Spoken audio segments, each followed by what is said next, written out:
तो भाई साहब ये भरा हुआ है खेत में इतनी जगह में पानी। ये क्या है, खेत का नितार है नीचे का एरिया, तो यहाँ पे भरा चुका है पानी। और अब ये यदि ऐसे ही भरा रहेगा 12 घंटे तक या उससे ज़्यादा टाइम तक, तो इसमें हो जाएगी भाई साहब लिंचिंग। और ये सारी की सारी बातें मैं आपको पहले भी बहुत बार बता चुका हूँ। तो नमस्कार, मैं संयोग हूँ और फार्मिंग विद संयोग में आपका बहुत बहुत स्वागत है। भाई साहब अपन आ चुके हैं खेत में लगा दिया है पहला पानी। और पहला पानी लगाया था भाई साहब हमने गेहूं बुआई के पूरे 21 दिन के बाद। अब उसमें ऐसा भी हो सकता है कि कुछ खेत जो हैं हमारे, जैसे वो वाला खेत है, मैं आपको सामने दिखाता हूँ, वो जो पेड़ दिख रहा है ना, ये छीने का, इसके आगे वाला, उसमें आज हो चुके हैं 25 दिन। उसके बाद ये वो आया था, फिर ये वो आया था। तो भाई साहब ऐसे करते करते हम क्या है कि उस खेत में भी यूरिया डाल के पानी दे रहे हैं, जिसमें बुआई लगभग 16 दिन की भी है ना। बोनी क्योंकि एक दिन में नहीं होती। ऐसा ज़रूरी नहीं है कि हम सिर्फ 21 दिन में या उसके बाद ही पानी लगाएं। आपको मैं इधर खेत दिखा देता हूँ, ये सूखा है भाई साहब। ये है धान के खेत, इसमें उगाया भाई साहब ये गेहूँ, आप देख सकते हैं ये उगाया भैया गेहूँ, है ना। और ये बद्दे हैं इस तरह के। अब इसमें ज़रूरी नहीं है कि जो गेहूँ उगा है वो पूरे दाने उगे। इसमें मैं आपको दिखाता हूँ, नीचे कईयों दाने ऐसे भी हैं भाई साहब जो उगे ही नहीं है। जैसे कि ये देखिए आप, ये दाना, ये इसमें टोन निकली और ये मर गया। तो ये क्यों मरा भाई साहब? ये दाना इसलिए मर गया क्योंकि ये थे बद्दे, मिट्टी के डिगले, इनमें हवा लगी, ये सूख गए, बारीक कर नहीं था। तो धान के खेत में यही दिक्कत होती है, इसलिए 1 कुंटल के लगभग में गेहूं बुआई हमें करना पड़ता है धान वाले किसानों को। तो वो कम होते होते होते वो लगभग 80 किलो के ही लगभग में पड़ जाता। हमारे गेहूं में कटिंग भी ज़्यादा थी, हमने ग्रीडिंग नहीं कराया था उसको, इसलिए हमको 1 कुंटल के ऊपर बोना पड़ा एक अंदाज़ लगा के। तो भाई साहब इस तरह से जमी है हमारी, ये आप देख रहे हैं, ये गेहूं की फसल है, इस तरह से जम चुकी है ये। और इसमें हमने डीएपी मिलाया था, और डीएपी के साथ एक पोटाश थी, वो भी इस खेत में मिलाई थी। वो आपको मैं लिंक डिस्क्रिप्शन में दे दूंगा, तो आप वहां से देख सकते हैं। और भाई साहब इसमें यूरिया छिट चुका है और इस वाले खेत में कल पानी हो चुका है। तो ये दोनों खेत में आप अंतर भी देख सकते हैं बाकायदा। और एक बात और है, ये वो वाला खेत है जिसमें हमने पिछले साल मूंग के समय पे गर्मी में सैंपरा का छिड़काव किया था।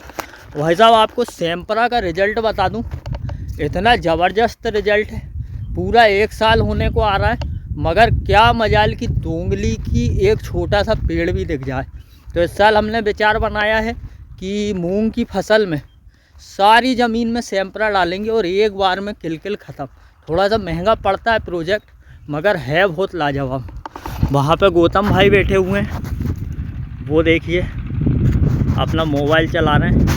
ये मेरा कैमरा जो है भाई साहब थोड़ा फोकस कम करता है, क्या गरीब यूट्यूबर हूँ, ज़्यादा मेरी इनकम वगैरह है नहीं, आप लोग वीडियोस ज़्यादा देखते नहीं हो मेरे।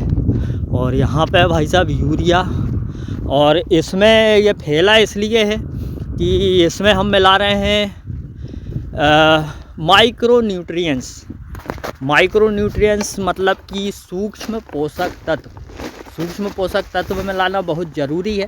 हमारी मिट्टी में धीरे धीरे करके सारे के सारे जो सूक्ष्म पोषक तत्व है वो जल के मरते जा रहे हैं। उसका भी बताऊंगा। गौतम भाई घर चले जाओ। और ये आ रही है अपनी यूरिया छिड़काव वाली टीम। ये जो अलग थलग चल रहे हैं ना, ये मतलब ये टीम लीडर है। टीम लीडर जो है वो अलग चलता है टीम के साथी। क्यों भाई, ऐसा ही है कि नहीं? ऐसा नहीं है, नहीं मतलब अलग से अलग क्यों चल रहा हो बच्चों से? लीडर है। हाँ। तो भैया इसमें हमने मिलाया है ह्यूमिक एसिड, अमीनो एसिड, माइकोराजा, इस प्रकार के बहुत सारे सूक्ष्म पोषक तत्व हैं। और इस बार मैं आपको बताना नहीं चाहूँगा क्या मिलाया, क्योंकि विगत 2 सालों से हमने पहले 5 एकड़ में डाला था, फिर उसके बाद 10 एकड़ में डाला, रिज़ल्ट अच्छा लगा। और इस बार हमने मतलब कि सोचा कि सारी की सारी ज़मीन में डाल देते हैं। थोड़ा सा खर्चा है, मगर गेहूँ एक नंबर दनादन हो जाता है यूरिया के साथ भाई साहब। उसको मिलाते हैं तो लिंक मैं डिस्क्रिप्शन में दे दूँगा, आप देख सकते हैं कि मैं किस चीज़ के बारे में बात कर रहा हूँ। ये चल दिया भाई साहब, अपन देखेंगे कि ये किस तरह से यूरिया डाल रहे हैं, समान मात्रा में डाल रहे हैं कि नहीं। वैसे आप बोल दिया तो वो कुछ कुछ अच्छे से ही डालेंगे। और एक मैंने यूरिया डालने की मशीन की आपको वीडियो भी दिखाई थी, सस्ती है मगर वो एक ही बार के लिए है। अब अपने को धान वगैरह में डालना है तो वो कीचड़ में कहाँ से ट्रैक्टर घुसेड़ेंगे, दिक्कत ये है ना। ये भैया इस तरह से डाल रहे हैं यूरिया, ठीक है। तो मैं आपको बताना चाह रहा था, ये हिरन चल रही है वो, और देख लो आप सामने पहले वो देखो, ये हिरन, ठीक है। हाँ, तो मैं आपको बताना चाह रहा था भाई साहब ये कि पहले अपने ये ह्यूमस व्यूमस और अपना ये वाला फंगस माइकोराजा फलाना ढिकाना ये कुछ नहीं चलता था, मिक्स माइक्रोन्यूट्रिएंट्स वाला सिस्टम। पहले भाई साहब सीधे सीधे डीएपी मिलाते थे, बगैर उपचारित करे गेहूँ बो देते थे, चना बो देते थे, सोयाबीन बो देते थे। धीरे धीरे उपचार का सिस्टम आया, पद्धतियाँ बदलाती गई, ट्रैक्टर आ गए, हमारे गाय बैल गायब होते रहे भाई साहब, गोबर का खाद समाप्त हो गया। धीरे धीरे धीरे आप देखना, वो जो जैविक वाला युग है, जब हम साल में एक बार गोबर का खाद खेत में डाला करते थे, हर एक खेत में ट्रैक्टर ट्राली घूमते थे, वो वापस लौट के आएगा। और नहीं आएगा तो भाई साहब इसी तरह से हमें ये जो अपना बोलते हैं ना ह्यूमिक एसिड और अमीनो एसिड और इसके डब्बे ला के हमें मिला के खेतों में डालना पड़ेगा। तो यही बता रहा हूँ, गर्मियों में खेत में आग लग जाती है, नरभाई सारी की सारी जल जाती है। वीडियो दिखाते हैं, लोग आग बोलते हैं तुमने यार आग लगाई खेत में, देखो वो नहीं कर रहा। ऐसा नहीं होता है कि बहुत लंबा एरिया रहता है, गर्मी में कहीं से चिंगारी भी उचड़ जाती तो आग लग जाती है। धान में भी कचरा बहुत ज़्यादा होता है। किसान के पास हालांकि फसल होती है, मगर किसान भाई साहब इतना प्रबंधन नहीं कर पाता है कि उसको बहुत अच्छे तरीके से।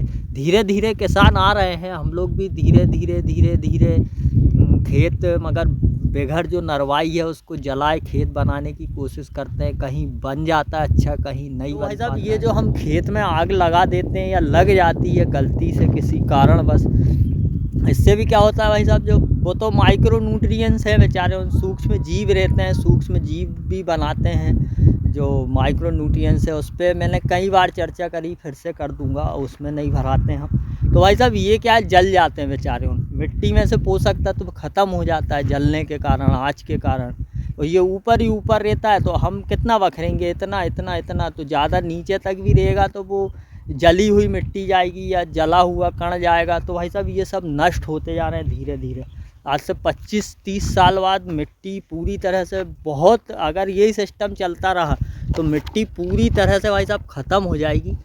और ख़त्म हो जाएगी तो फसल में फिर हमें इसी तरह से यही चीज़ें मिलाना पड़ेगा। गौतम लौट के आ रहा है, क्या पता चाबी, मैं अब भी बात करता हूँ।